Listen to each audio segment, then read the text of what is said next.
mas é cumprir uma pequena missão de divulgar a filosofia espírita, a doutrina espírita, como a Maria gosta de falar. Muito bem. Nosso tema de hoje é as curas de Jesus de Nazaré, e esse tema eu lanço uma pergunta que eu pretendo responder com o teor da palestra. O milagre ou a fé?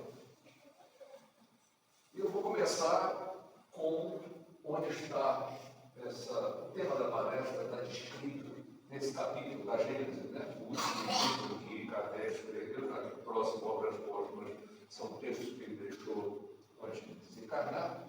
E lá fala das curas, ele descreve quase todas, ele descreve 16 curas das 26 curas que o Evangelho registra. Né? E é daí que nós vamos começar. E também na abordagem que eu vou fazer, como eu coloquei no tema, é uma abordagem segundo a doutrina espírita. Eu não vou falar das curas sob o ponto de vista fisiológico, das transformações que o corpo teve, como o sangue mudou, como as células mudaram, nada disso. Nós vamos falar um comentário sobre as curas, uma constatação dentro do lado filosófico da doutrina espírita e do lado científico, já que o espiritismo é uma ciência, então tem uma explicação científica, aquela ciência que os espíritos trouxeram a Kardec compilou, mas o lado filosófico de como a gente pode encarar a obra de Jesus. Muito bem. E vamos começar com um livro que não se estuda muito, a Gênesis. Eu falei como base, mas quase a gente vê nos grupos de estudo, todo mundo estuda o Evangelho, livro dos Velhos, livro dos Espíritos, a Gênesis não é assim muito estudada, mas tem um capítulo interessante. Eu vou também abordar alguns pontos importantes do lado científico da doutrina espírita para a gente chegar ao entendimento da abordagem espírita das curas. E a primeira coisa que a gente vai falar é sobre os fluidos. Eu não vou ler tudo aí, mas deixo para os senhores lerem, mas o importante entender é que os espíritos disseram a Kardec que tudo que existe, que a gente vê e o que a gente não vê é resultado de uma coisa que existe no universo chamada fluido cósmico universal. Faz tudo. Nosso corpo, a matéria, a terra, o planeta, todas as coisas são transformações do fluido cósmico universal do Heitor Laucatino. Esse fluido, alguma parte dele nós não conseguimos enxergar, que ele é etéreo, é imponderável, a gente não vê, não pode medir, não pode avaliar. Por exemplo, os espíritos, os nossos guias que estão aqui presentes na casa, são matéria fluídica, mas nós não podemos ver. E aqueles que nós podemos ver materializados somos nós, o nosso corpo, os objetos, tudo é produto desse fluido cósmico materializado. E ele diz mais. Os mais visíveis da matéria, ou seja, quanto mais ele é matéria visível pelos nossos 5 sentidos, menos puro ele é. Quanto mais etéreo ele é, mais puro ele é. Puro em relação a esse fluido, essa matéria elementar primitiva que eu escrevi aqui, que é um estado mais puro que, obviamente, Deus, a divindade suprema, criou no universo e compõe tudo o que existe no universo, seja no planeta Terra, seja nos outros planetas.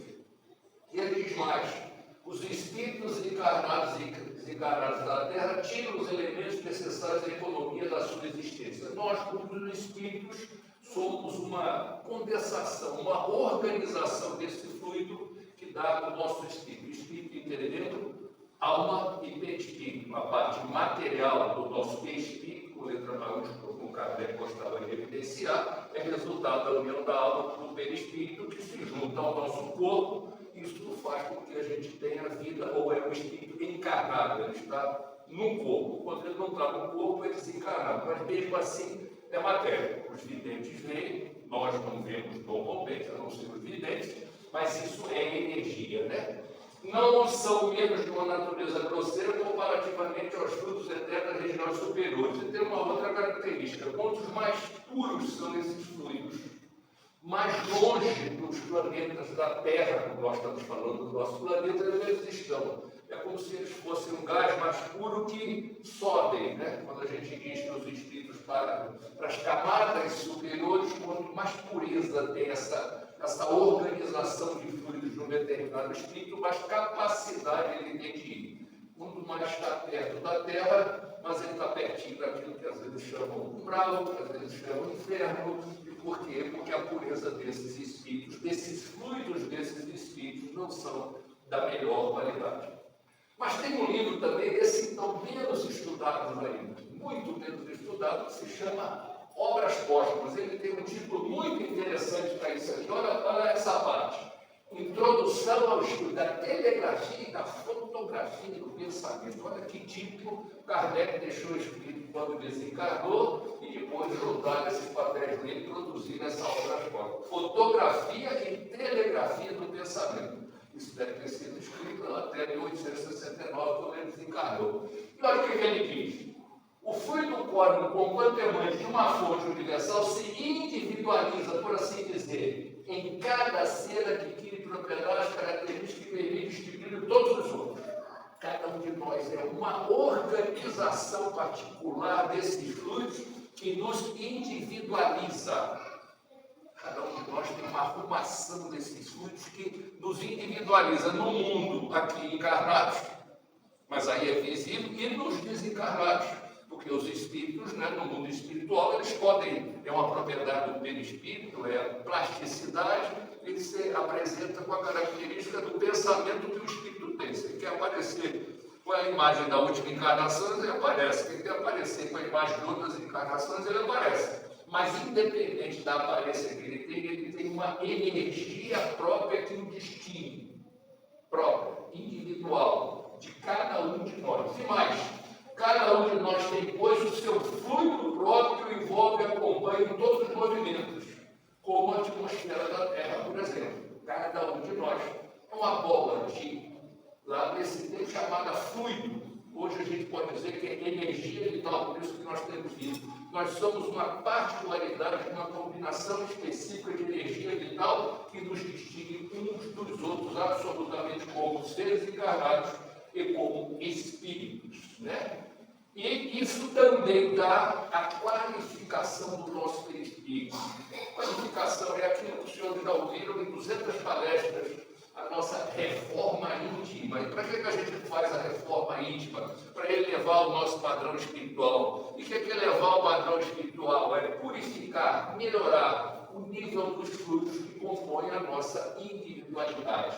Essa individualidade traz consigo o nosso grau de elevação espiritual, né? E a atmosfera do planeta em que nós habitamos, então a gente começa a entender, olha, se cada um de nós tem uma determinada energia, todos os que aqui habitam, esses 8 bilhões de habitantes, formam o que a gente chama a energia do planeta. Essa aura psíquica que eu vou mostrar mais lá na frente, que determina que nós somos ainda um planeta de provas e expiações. Estamos batalhando muito para chegar na regeneração. Mas não é o planeta que vai mudar, não é a Terra que vai ficar mais cinza, não é o ar que vai ficar mais puro. Somos nós, espíritos, que vamos melhorar conjuntamente. E o conjunto das nossas auras espirituais darão a aura do planeta. E um dia, quem sabe, nós teremos um planeta de regeneração, como nós já fomos um planeta primitivo. Melhoramos, evoluímos, hoje já somos de provas e expiações, somos uns espíritos meio malzinhos, meio bonzinhos, mas estamos no bom caminho. Um dia nós chegaremos a ser um planeta de regeneração que é o produto das auras. Mas eu quero destacar aqui um negócio muito importante dessa conclusão aqui, que são as afinidades, e muita gente às vezes não entende. Olha só. Das qualidades peculiares a cada fluido resulta uma espécie de harmonia ou desacordo entre eles, uma tendência a se unirem ou se evitarem, uma atração ou repulsão, numa palavra, as simpatias ou as antipatias que se experimentam. Alguém já falou essa frase, mas o meu santo não bate com esse sujeito, não já chegou do lugar, foi apresentado, nunca viu, mas olha, cumprimenta assim, atravessou, não dá, pois é a sua aura que não bate com ele, não vai, o santo não bate, isso é sensibilidade magnética, a sua aura magnética, que nós vamos também já falar, já não bate com aquela aura magnética, quando você entra no ônibus, tem um monte de lugar vago, um monte de gente sentada, você passa o olho assim, com aquele ali eu vou centro, você vai sentando no outro, né? Até na escolha do passista na sala de passe, você bate o olho, tem um que você acha que é aquele. Pois é, isso é instantâneo, isso é a nossa aura que bate e não bate, porque cada um de nós tem uma, e às vezes essa composição fluídica não bate.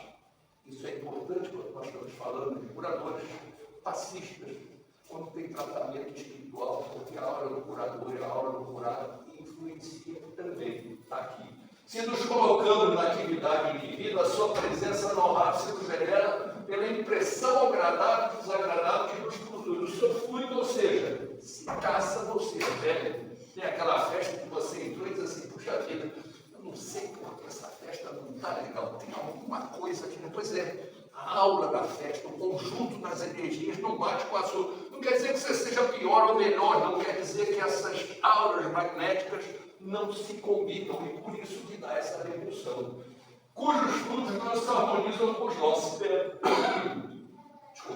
Penosa reação entre a oprimidos e sentidos ali como nota dissonante de um concerto. Esse ambiente, essa festa, isso aqui não está bom para mim, né? Em resumo, isso é a explicação porque o santo não bate. Mas vamos em frente. Vamos agora dar uma viagem para 1945, 46, no livro do André Luiz, eu estava falando de obras póstumas, editado em 1890, mas Kardec deixou em 1869. Vou dar um voo aqui de uns 90 anos. Olha que coisa interessante. Capítulo 15. Cargas elétricas e cargas mentais. Vamos lá. Queira ou não, cada alma possui no próprio pensamento a folha inestancável das próprias energias. Alguém aqui já experimentou parar de pensar? Dá para parar? Você pode parar tudo. Pode ficar imóvel, mas alguém conseguiu a proeza de parar de pensar? Não, porque o pensamento é eterno. Quem pensa é a alma está no perispírito e a alma forma o espírito é eterno, logo nunca vai parar de pensar. Nem quando desencarna, ele continua pensando. Quando você desencarna, você é exatamente o mesmo que era, apenas não está junto no corpo, só. Vai continuar pensando, e é inestancável. Pensamento não tem barreira. Seu sinal de celular tem determinados lugares, não pega. Mas pensamento vai. A telepatia não prescinde de barreiras, de distâncias, etc, etc. E ela existe. Mas ele diz mais. Correntes vivas fluem no íntimo de cada inteligência a se projetarem no auro energético. Ah, sim, agora a gente entendeu que essa energia, esse fluido, forma uma aura energética e cada um tem essa aura, essa composição dessa energia que não bate quando ela não é compatível com o outro. Cada um de nós tem uma aura.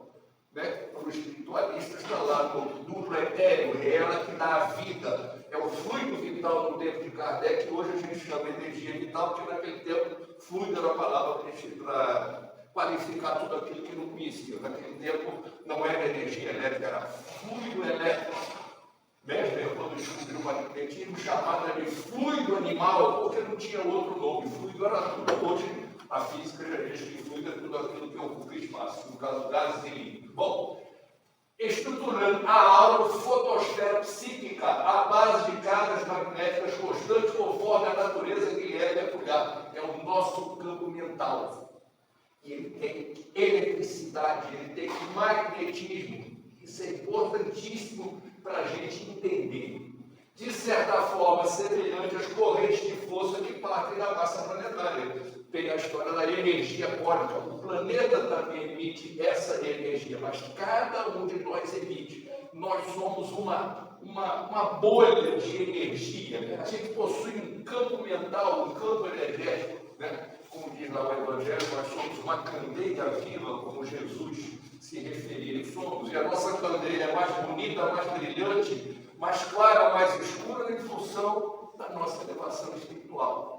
Os videntes conhecem muito bem isso. No mundo espiritual, o espírito é reconhecido pela sua elevação, pela emanação que faz. E tem densidade, tem cor, tem cheiro.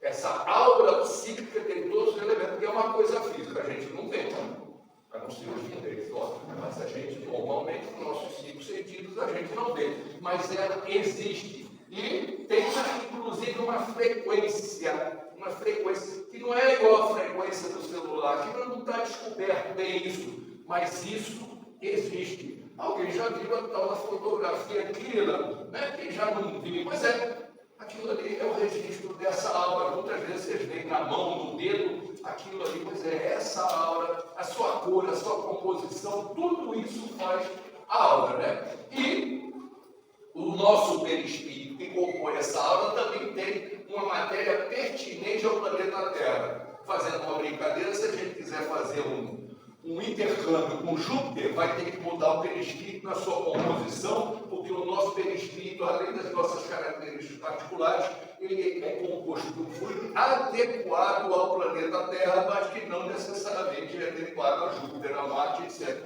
Eu estou dando exemplo de outros corpos celestes que certamente existem em vida, né? E esse conjunto agora desse halo energético que faz essa atmosfera física da estágio evolutivo do nosso planeta, como eu já disse. A aura psíquica do nosso planeta define que nós somos ainda de prova da expiação e se um dia chegaremos à regeneração, que é o próximo degrau, até virarmos, quem sabe, um dia muito celeste, né? E alguém deve estar me perguntando qual é mesmo o tema da palestra, é cura ainda.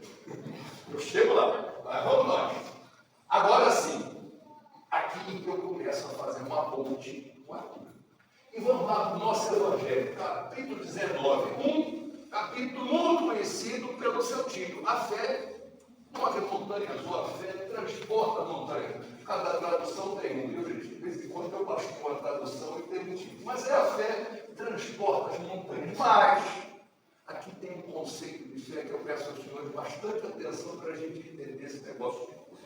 Porque isso é um conceito de fé absolutamente diferente. Ele foi escrito em 1863, por alguém que se intitulou um espírito protetor. Não é identificado. Não é Santo Agostinho, não é São Luís, por exemplo, alguns que estão lá muito identificados no Evangelho, mas ele mostra uma outra visão de fé e que a gente presta pouca atenção. Vamos nos abstrair de que fé seja adoração de símbolos, imagens, templos, vestimentas, rituais.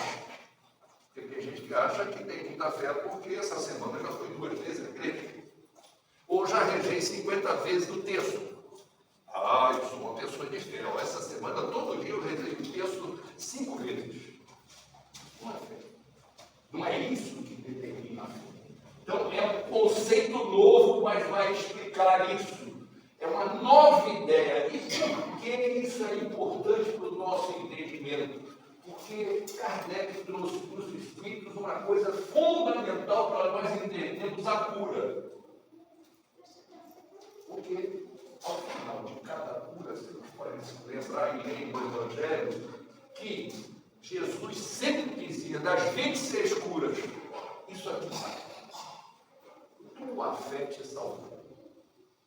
Ele não dizia que ele curava. Ele não falava do poder dele. Ele dizia, a tua, curado. Foi a tua fé que te salvou. Isso que está escrito aqui embaixo é a transcrição em aramaico dessa frase. Simplesmente para ilustrar. Aqui eu começo a fazer a ponte de tudo que eu estou falando para chegar na importância da fé de cura. E agora eu vou falar do conceito de fé que está lá no Evangelho, mas que a gente às vezes não lê muito e que eu peço que os senhores abstraiam, porque nós, em inúmeras encarnações que já temos, não é nessa encarnação, passamos certamente por várias religiões. Provavelmente eu talvez já tenha sido judeu, ou quem sabe eu já tinha sido protestante em algum momento, ou luterano, não sei, já fui católico, provavelmente, pelo menos nessa última, minha mãe me botou católico toda a vida. Eu era ateu até pouco tempo, mas mudei, graças a Deus. Hoje sou espírita. Mas já tive em outras encarnações, nessas 1000 encarnações que eu tenho, como os senhores tiveram, outras religiões, isso fica impregnado no nosso espírito. Mas do que esse espírito protetor vem falar? No homem, a fé, eu vou ler depois eu comento, o sentimento inato, preste atenção nisso, de seus destinos futuros, acreditando no futuro, na imortalidade da alma. É a consciência que ele, o homem, tem das faculdades imensas depositadas em germe no seu íntimo, a princípio está latente e que lhe cumpre fazer que desabroche e cresça pela ação da sua vontade. É como se a gente tivesse um poder que a gente não imagina que tem, mas pode desenvolvê-lo através da nossa vontade. Ou seja, fé é um sentimento inato. Quando Deus nos fez simples e ignorantes, Ele estava lá. Sentimento é muito mais forte que a emoção, que o pensamento, que o insight, que o olhar para uma imagem. É muito mais do que isso. Mas Ele diz que nada do destino futuro, do destino que nós, como espíritos imortais, nos espera. Isso é inato, lá dentro de nós. E nós acreditamos, inclusive, que temos uma vida imortal. Agora, precisa desabrochar isso. É a consciência que o homem tem das faculdades depositadas em germe no seu íntimo, mas em germe. Germe quer dizer que é como uma semente. E como é que nós não acreditamos que às vezes nós não sentimos? Da mesma forma, quando a gente é criança e come uma maçã, e olha aquele carocinho desse tamanho assim, como é que uma criança consegue avaliar que daquele carocinho vai nascer uma macieira? Do tamanho de uma árvore de uma macieira. A gente entende que já fez umas aulinhas de biologia lá no ensino médio. Mas se a gente não tivesse essa noção, olhava para aquilo ali e achava que era um cisco. Mas você joga na terra, cai uma águazinha, é uma terra fértil, um dia sobe uma plantinha que vira uma macieira e dá 1 milhão de maçãs. Precisa de cultivo, precisa de trato, precisa de vontade, que ele cumpre fazer que desabroche e cresça pela ação da vontade. Nós temos essa força dentro de nós, não é assim como com a gente. Até porque, meu Deus, nós somos filhos de Deus, todos somos filhos de Deus, criados à sua imagem e semelhança. Logo, se somos filhos de Deus, criados à sua imagem e semelhança, está lá no Evangelho, nós somos seres perfectíveis. Por que Deus fala isso? Por que o Evangelho fala isso? Nós temos a capacidade de evoluir. E queiramos ou não, faz parte da lei divina, a lei do progresso. Logo, nós somos, abro aspas, condenados à lei do progresso. Vamos progredir. Um dia seremos espírito puro. Quanto tempo leva? Aí vai depender de cada um. Aí sim, aí a sua dedicação a evoluir depende da sua vontade, que desabroche esse sentimento inato. Sentimento é sentimento, gente. Sentimento é causa elaborada. É coisa elaborada. Emoção é uma raiva que você tem porque o cara pisou no seu pé. Sentimento é quando você é rancoroso, é aquela raiva curtida que vira mágoa, a mágoa que vira ódio que você sente todo dia. Assim como paixão é emoção, mas amor é algo muito mais elaborado. Então a fé é um sentimento inato que não depende de adoração, imagem, templo, paramento, rituais. Não. Está dentro de cada um de nós. É esse conceito que o Espiritismo, o consolador dos cursos do Espírito, é importante para a gente entender a fé. Que é capaz até de fazer com a nossa fé a gente mover montanhas. É por isso que ele escreve assim. Então, não é um pensamento, não é uma ideia. E nós somos deusinhos, está no Evangelho. A gente diz que é deusinho que é filho de Deus, meu Deus. Perfeitinhos, capazes de coisas que nós não imaginamos. Eu deixei isso aqui só para falar diferença de emoção, sentimento, paradigma, mas o que eu quero dizer é que sentimento é uma coisa bem profunda. Agora a gente não consegue entender que tem, mas à medida que a gente tem conhecimento, que a gente estuda, que a gente lê o Evangelho, tem alguém aqui que quer fazer uma palestra e trazer isso, a gente começa a entender o nosso mecanismo do que é a fé. Mas vamos mais. Isso aqui é que é importante. Até o presente, a fé não foi compreendida senão pelo lado religioso, que as pessoas associam fé a uma religião. Jesus não tinha religião, Deus muito menos. Jesus nunca pregou nenhuma religião. Jesus pregava uma outra forma de ver as leis divinas, saindo do olho por olho, dedo por dente, para amar os nossos inimigos. Era a boa nova que Jesus nos trouxe. A lei judaica era olho por olho, dedo por dente. Matou, te mato.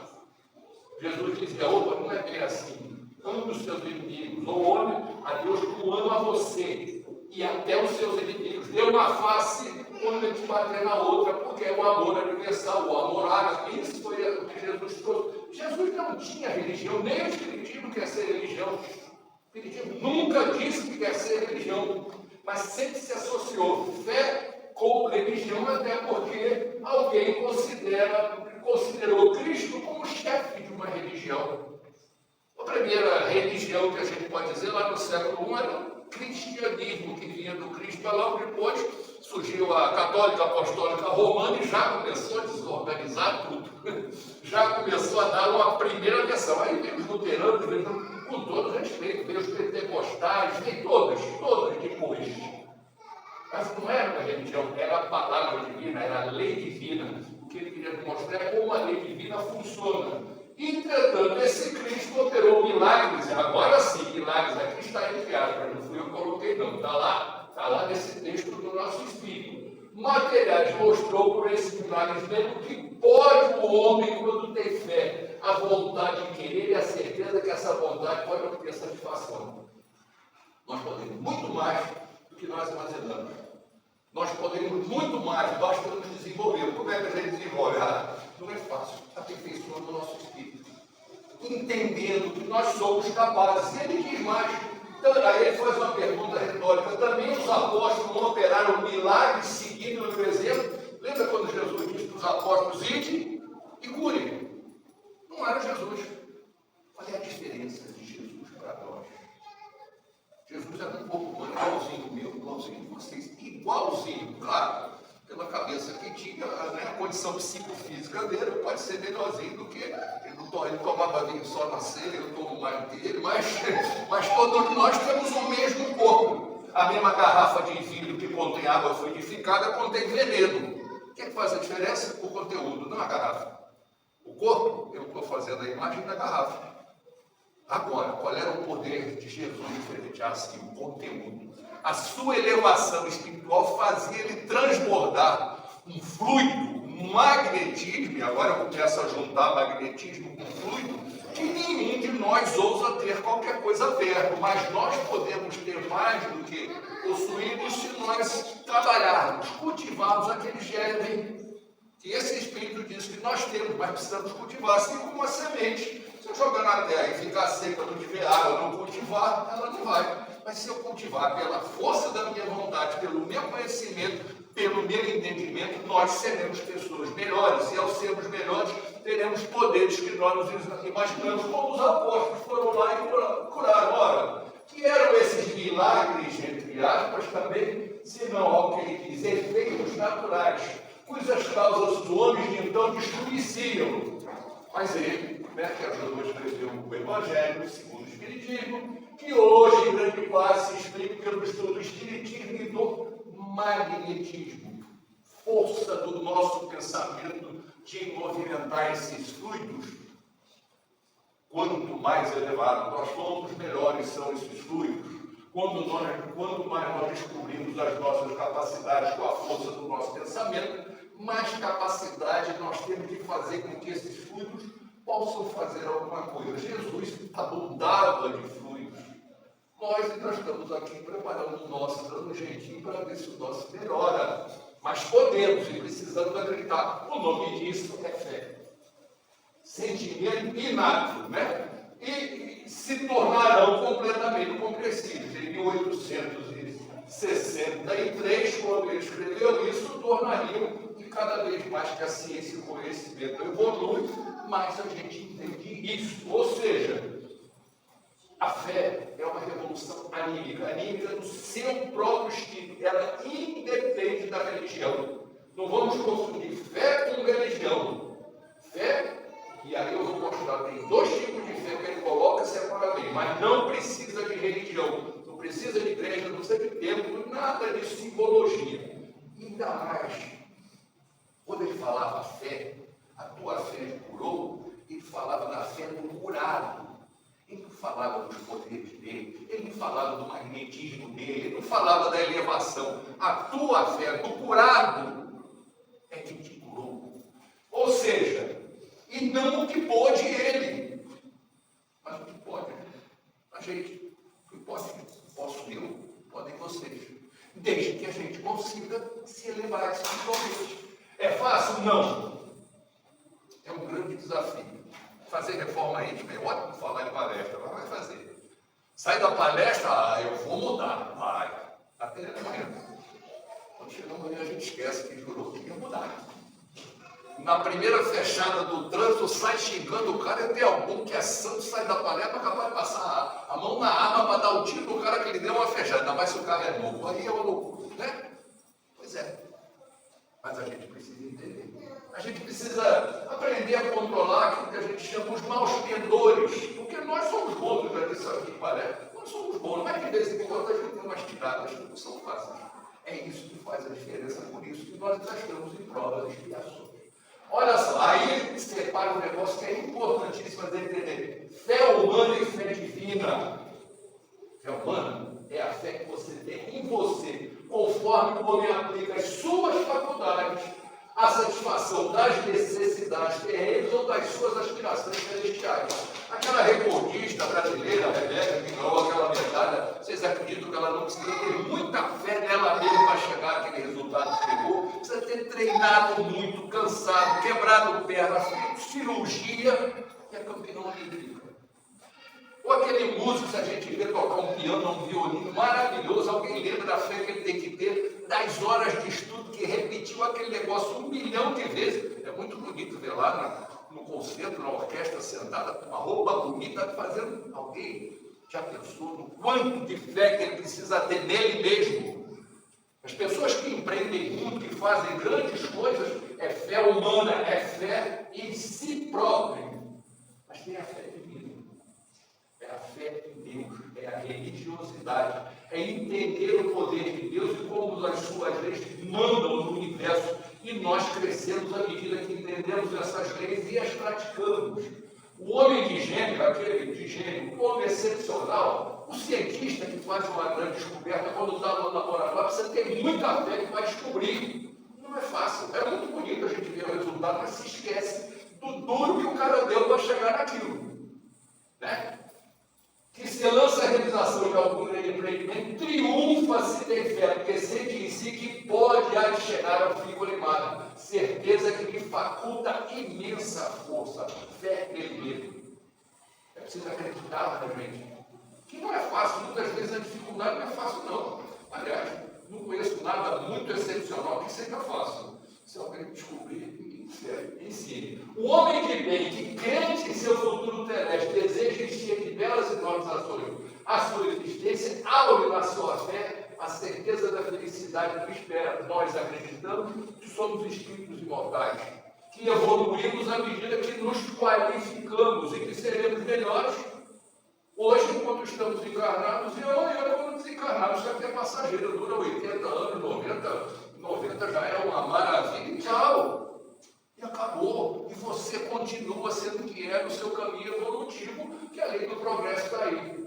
Na certeza que o espera, e ainda se operam milagres da caridade, de devotamento e abnegação. Enfim, com a fé, não há maus pendores que não se chega a vencer. Porque quando você tem fé na divindade, isso ajuda a fé em si mesmo. Mas são dois tipos de fé, é isso que ele coloca aqui. Fé em você mesmo, fé na divindade. Acho que ele qualifica a fé na divindade. Então, se você acredita em Deus, você acredita na nobreza das suas leis. Se você acredita na nobreza e cumpre as leis, você está evoluindo. É fácil? Não. Não. Como diz Kardec, o verdadeiro homem de bem, ou o verdadeiro espírito, é aquele que cumpre as leis divinas. Sim, bonito de escrever no texto. Vai fazer.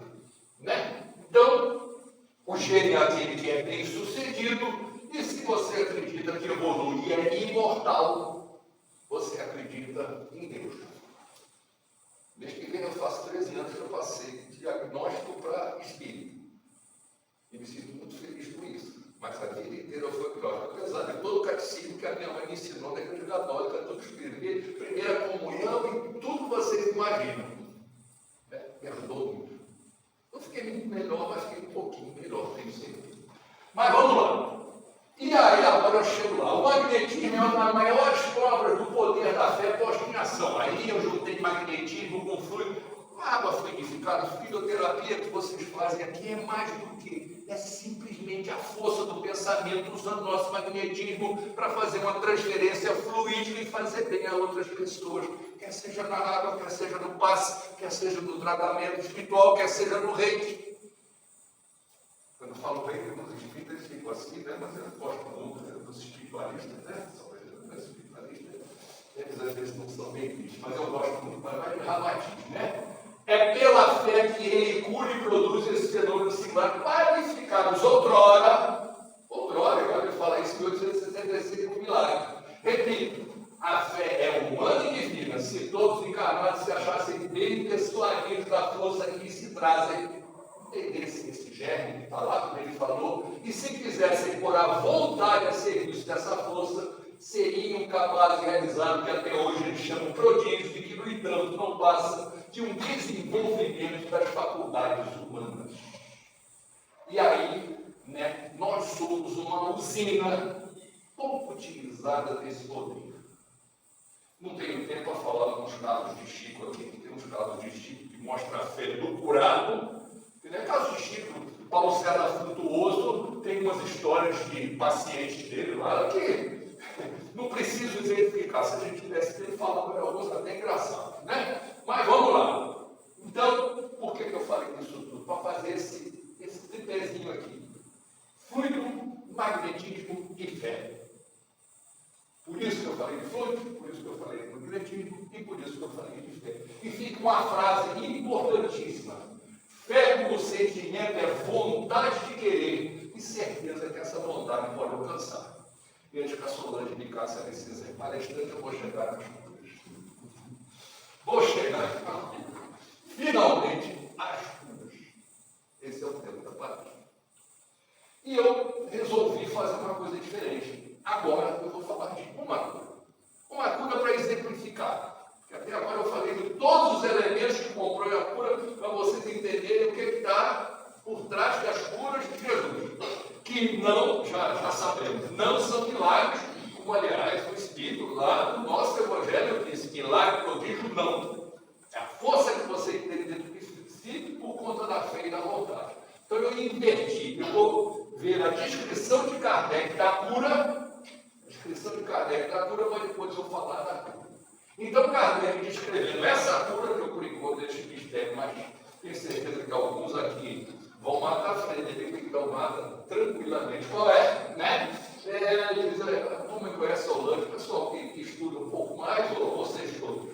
E ele diz assim, Kardec, estas palavras, ele descrevendo a cura que está relatada no Evangelho, ele diz assim, conhecendo em si própria a virtude que dele havia saído, são significativas. Ele fala do que Jesus falou. Elas explicam o movimento fluido que se operou de Jesus para o doente, que até agora eu não me identifico. Ambos, doente e Jesus, ressentiram da ação que vinha de se produzir. E é marcante que o efeito não tenha sido provocado por nenhum ato de vontade de Jesus. Jesus não fez nada. Não fez nada. Olha só. Não houve nem magnetização, nem imposição de mão. Jesus não fez nada. A irradiação fluídica normal foi suficiente para operar a cura. Claro, Jesus era um conteúdo que o fluido bom transbordava, né? Sem dúvida nenhuma. Mas ele, nesta cura, apesar de tudo, não fez nada, não impôs as mãos. Aliás, ele nem soube dessa cura. Vejam só como é que Kardec escreve. Mas por que essa irradiação foi dirigida, de preferência, a esse doente, do que sobre outro, já que Jesus não pensava no doente que se achava envolvido na multidão? Opa! Era um anônimo, uma pessoa absolutamente anônima no meio da multidão e foi curada. A razão é bem simples. O fluido sendo dado como uma terapêutica, passe, tratamento espiritual, reiki, tudo a mesma coisa. A força do nosso pensamento, fazendo uma transposição de fluidoterapia, né? Deve causar desordem orgânica para reparar. Mas ele nota nos cursos de passe magnético falava muito isso. O fluido, quando entra, estava desorganizado, a partir de reorganizado, mas esse não é o tema da minha palestra, nem o caminho. Pode ser dirigido sobre o mal pela vontade do curador, e olha a coisa interessante, ou atraído pelo desejo ardente, a confiança em uma palavra, a fé do doente. Não senta para tomar um passe pensando, não vai dar o passe. Acabou, agora. Não funciona. Tenha fé. estado de meditação, fique em estado de prece, tenha fé, exerça naquele momento uma prece que o teu anjo da guarda te inspirar, mas não fica sentado igual estátua. É como se você abrisse um guarda-chuva de chumbo em cima da sua cabeça. Olha aqui o que ele diz. Em relação à corrente fluídica, o primeiro faz o efeito de uma bomba compressora. É o passista. O segundo de uma bomba aspirante. É o doente. Por vezes, a simultaneidade dos dois efeitos é necessária. De outras vezes, um só é suficiente. Mas, nesta cura, foi o segundo que teve lugar nessas circunstâncias. O doente aqui era uma bomba aspirante. Jesus nem sabia o que estava acontecendo, mas sentiu. Por quê? Vamos nós. Jesus tinha, pois, razão em dizer: vossa fé vos salvou. Entende-se aqui que a fé não é a virtude mística de templo. Ele não estava no templo, ele não estava fazendo nada, ele não estava rezando o texto, nada, coisa nenhuma. Ele estava andando na rua.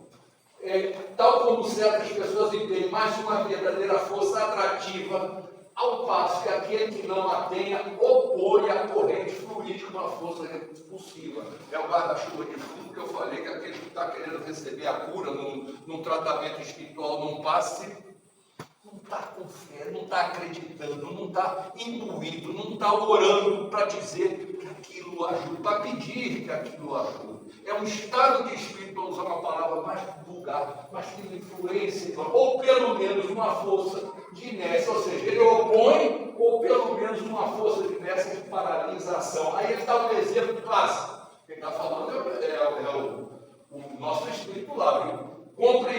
Kardec, no livro A Gente, compreende-se depois disso que dois enfermos atingidos pelo mesmo mal, na presença de um mesmo curador, um pode ser curado, o outro não. O que falta? A fé de mim. Mesmo curador, mesma doença, dois sentados para tomar um passe, um fica melhor, outro não fica. Um abre um guarda-chuva de chumbo, outro não. E esse aqui foi curado, como ele disse, bomba aspirante. Nunca se esqueçam disso quando estiverem fazendo um tratamento, um passe, qualquer coisa. Reforce a sua fé. Pense com força. Ande bastante. E qual foi a cura? Alguém quer? Fred, você sabe.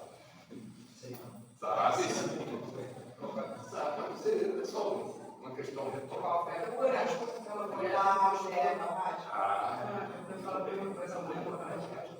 Está ela aqui para ilustrar a figura do projetor.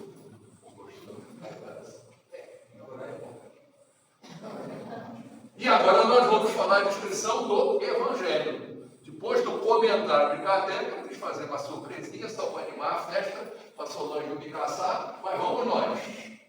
Então, uma mulher doente de uma perda de sangue há 12 anos, que muito tinha sofrido na mão de vários médicos, e que, tendo gasto todos os seus bens, não havia recebido nenhum alívio. Mas seu estado cada vez se encontrava pior. E tendo ouvido falar de Jesus, isso aqui é um texto do Evangelho, por isso o português às vezes fica bem complicado. Tendo ouvido falar de Jesus, vindo na multidão por detrás, e tocou as suas vestes. Tocou aqui, tem um sentimento de um toque diferente. Não deu um esbarrão, não deu um tapinha, vou dar uma esbarrada dele para ver se. Não. Tinha um sentimento nessa pessoa. Tinha um sentimento que a transformou numa bomba aspirante de energia. Naquele tempo chamava fluido, mas eu digo energia. E tocou nas suas vestes, pois ela disse: se eu puder somente tocar nas suas vestes, estarei curado. Isto é fé. Isto é fé. E, no mesmo instante, a fonte de sangue que ela perdia foi estancada e ela, conhecendo em si próprio a vida, ela sentiu em seu corpo que estava curada desta doença. Por sua vez, Jesus, que não viu nada, não sabia de nada mais, logo Jesus, conhecendo em si próprio, aquilo que Kardec falou, a virtude que emanava dele, foi assim que ele se dirigiu aos apóstolos. O que houve comigo? Eu senti que alguma coisa saiu de mim. Voltou-se para o meio da turma e disse: quem foi que tocou nas minhas vestes? Claro, isso era a sensibilidade de Jesus, a sensibilidade de Jesus. Aí o conteúdo da minha garrafa de veneno ou água fluidificada, a garrafa é a mesma, mas o conteúdo, nossa senhora, né? A diferença é fundamental. E aí os discípulos disseram, vendo que a multidão vos imprensa de todos os lados, e vós da caixa que foi, no meio dessa burburinho de gente aqui, como é que eu vou saber quem foi que tocou? E ele olhava tudo em sua volta para ver quem lhe havia tocado, porque ele sabia que alguma coisa saiu dele, que ele chamou de a virtude que havia saído dele. Mas essa mulher sabia o que estava se passando com ela, viu aquela situação, tomada de medo e pavor, veio lançar-se a seus pés e declarou toda a verdade. E aqui eu encerro a palestra. Eu queria falar da cura. Acho que falar de todas as coisas anteriores para a gente entender o que é cura.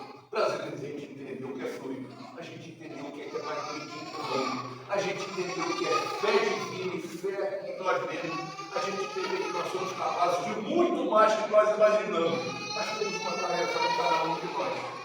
Nos evoluirmos espiritualmente, sermos seres melhores, mas acreditando nisso, estudando, analisando, tendo conhecimento, nós temos toda a chance de ser melhor do que entendemos, de sermos melhores, teremos poderes, faremos o bem, protegeremos nosso espírito dos maus pendores que a gente sempre tem, por isso que é imperfeito. Se a gente não tivesse mais com pendores, já era espírito bom, já estava sendo anjo da guarda dos que estão aqui, mas a gente não é anjo da guarda, a gente está guardado e fica rezando para ele todo dia para dar uma melhoradinha, não é isso? Então, as palavras de Jesus são fundamentais, explicam tudo, milagre ou fé. Fé. E ele virou para ela e disse: ânimo, minha filha, tua fé te salvou.